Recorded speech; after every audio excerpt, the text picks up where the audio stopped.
Stampers Kim from StampingImperfection.com. Welcome to my craft room.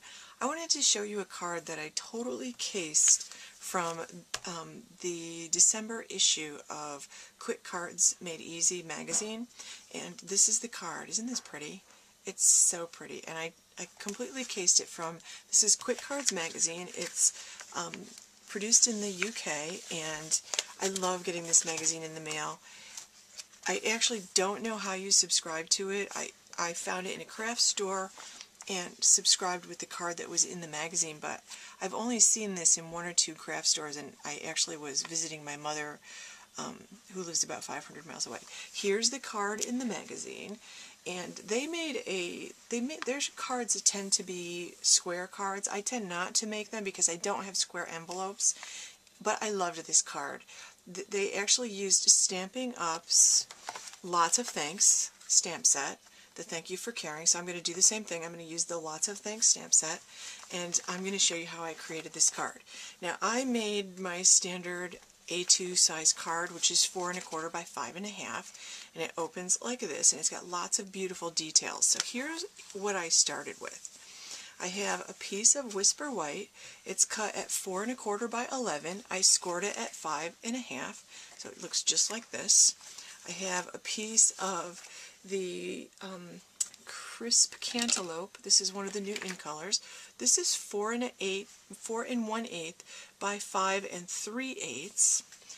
So I have a piece of Whisper White cut 4 by 5 1/4, and I've already stamped this in Crisp Cantaloupe with my French script, or my en français stamp set. I love this, and I did a separate little video on how to stamp with a background stamp and not get it all over your hands. So I have those 3 pieces.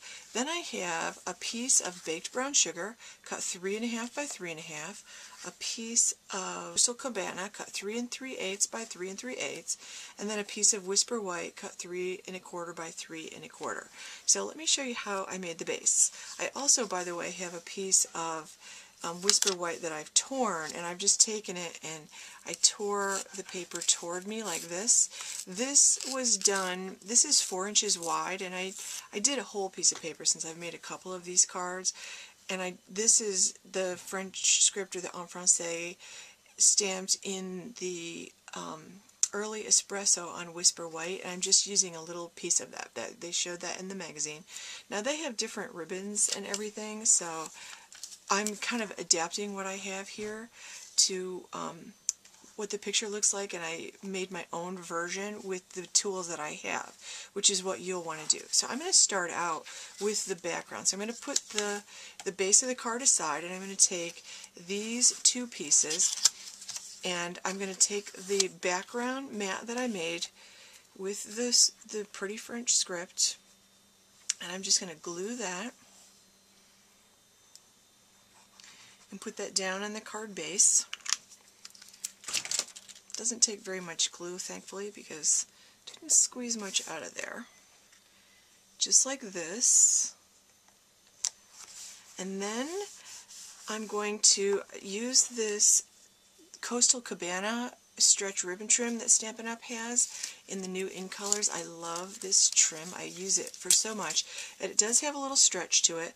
I cut it just a little bit wider than my card, so maybe about 5 inches. I'm putting a glue dot on each end, and I've cut 2 pieces of this. And oops, before I do that, I almost forgot. I've got this piece of torn paper in the early espresso. This is 4 inches wide. It's the same width as this. I'm just going to glue this down to the center of my card, and my ribbon is actually going to go on top of that.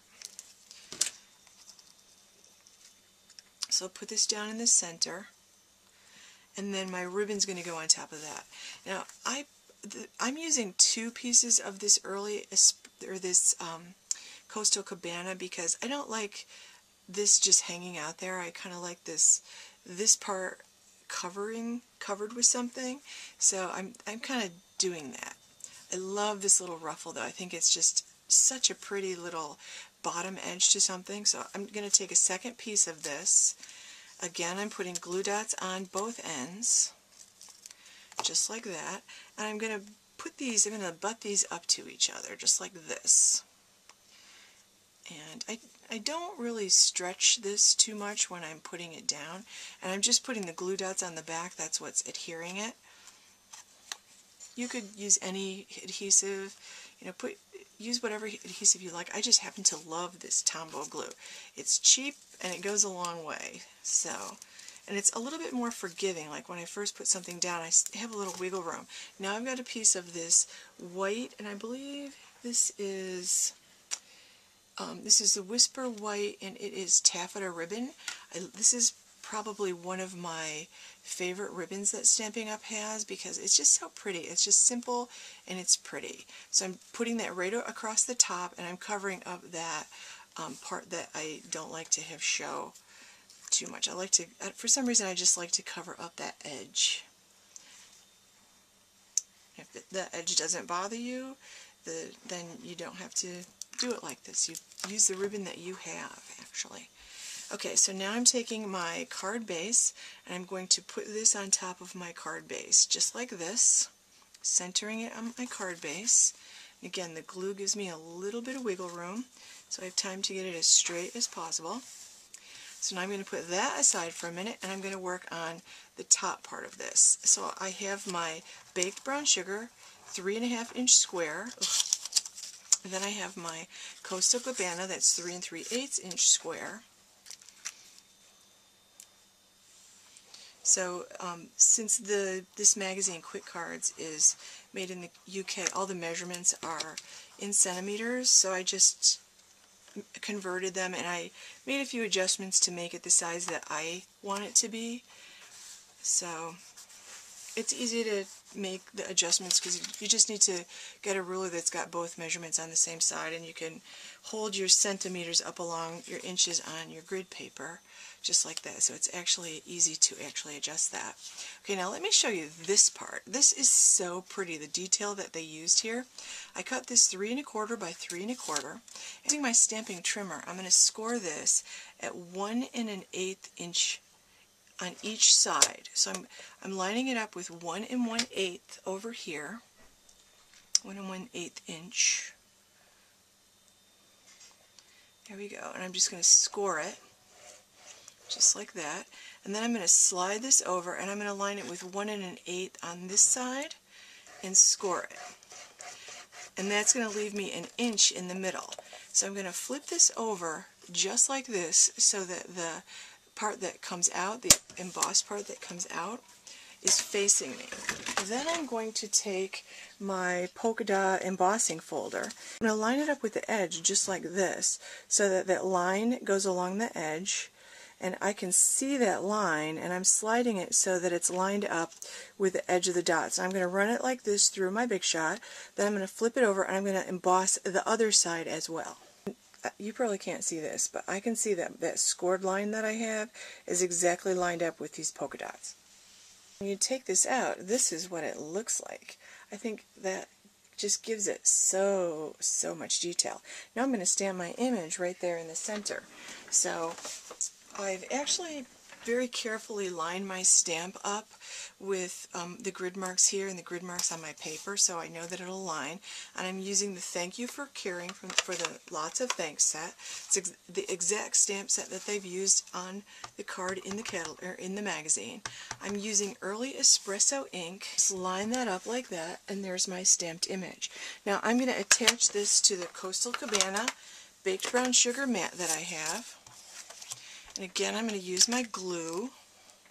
I am especially careful to use glue or dimensionals or glue dots instead of snail when I've embossed something, because I don't want to, snail can put a little bit of pressure when you're embossing. Okay, so how pretty is this? I love the little embossed line, or the little scored line, and the polka dot embossing. I love the little layers. I think this is really pretty. So one other touch they added was some linen thread, and they just wrapped this around twice, so I just leave a little bit hanging off like this. And I love adding this touch. It's an inexpensive little touch, and I just feel like it adds just a sweet little bit of texture to your card. So I'm going to leave a little hanging off here, and then I'm going to tie a bow. Okay, so now I've got this bow done. I put 4 Stampin' Dimensionals on the back of this, and I'm just going to remove the pieces. I'm going to center this just like this. Hopefully line it up better than I did my last one. And then I have this little detail. I made a little 2-minute quick tip on how to make this with the stretch trim and the in-color adornments that are boutique details. So I'm just going to put this like this, and I've got these pretty little cards, totally cased from Quick Cards magazine. How pretty is that? So thanks for watching. Stop by my blog at stampingimperfection.com. If you like this project, you might like the projects that I offer in my virtual online stamping club every month that are exclusive for my online stamping club members. Check out the details at stampingimperfection.com. Thanks for watching.